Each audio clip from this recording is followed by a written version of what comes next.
Incorporated on March the 11th, 1861, and first thought to be barren by settlers in 1818, yet found with an abundance of natural resources, a railway built in 1844, the early 1900s led to the establishment of several horseless carriage manufacturing companies. Pontiac, a city of Metro Detroit, Michigan, named after the legendary and courageous Indian chief who lived there from 1720 to 1769, became one of the most powerful automotive makers in the world. The Oakland Automobile, previously the Pontiac buggy, was designed by Alonzo Brush in 1907. The Brush runabout used a vertical two-cylinder engine that rotated counterclockwise. This lasted a year and was replaced by a four-cylinder engine. Sales soon rose to 5,000 vehicles a year. In January 1909, because of the success, its principal founder, Edward M. Murphy, sold half of the Oakland Motors division to General Motors Corporation. Unfortunately, Murphy died in the summer of the same year, allowing General Motors Company to purchase the remaining rights. The Oakland of Oakland County, Michigan, with the successful introduction of the V8 engine, flourished until 1920. This was due to the quantity of poor construction qualities, forcing GMC to employ a new general manager, Fred Hanun, who, with a restructured work schedule, vastly improved the quality and output of the cars. One of his market employees was to use a new quick-drying blue lacquer paint made by the company DuPont, formulated as Dupont. The motors soon gained the label True Blue Oakland, as seen in the Oakland Model 212 All-American Landaulet sedan 1929. Alternatives to this being the Oakland Sensible 6 sedan 1917, which has a shorter wheelbase, and the original opal green Oakland.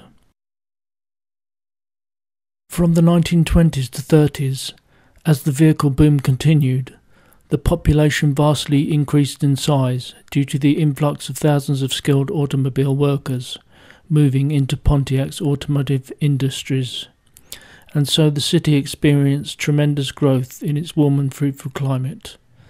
Many an Oakland automobile will be, and still is seen, I expect, travelling down Main Street Pontiac today. When General Motors first purchased Oakland Motors Division, the Oakland was placed between the price bracket of the Buick and Chevrolet. General Motors decided to create three more price points like these, the Chevrolet, or Chevy as it is commonly known, being the most popular of these, with a more accessible price. The other price brackets were appointed to the LaSalle, that stood between the Buick and luxury Cadillac, the Marquette's price splicing the Buick and Oldsmobile, starting in 1926, where the famed Pontiac itself filled the Oakland Chevrolet bracket, eventually outselling the Oakland in 1929 by 163,000 cars.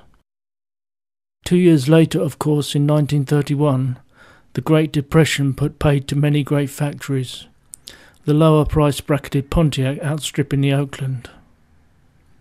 Even the Viking, which split the prices of the Oldsmobile and the Oakland vehicles, would all be taken off the market, with just the infamous Pontiac and new bus and coach manufacturers surviving past 1940.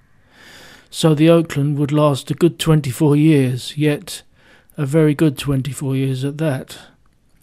If you were to write down a list of the most popular cars made in Pontiac, the Oakland automobile would be placed third, compared to the Pontiac 6 first, and second place Chevrolet, making Pontiac, in its heyday, the third fastest growing city on this earth.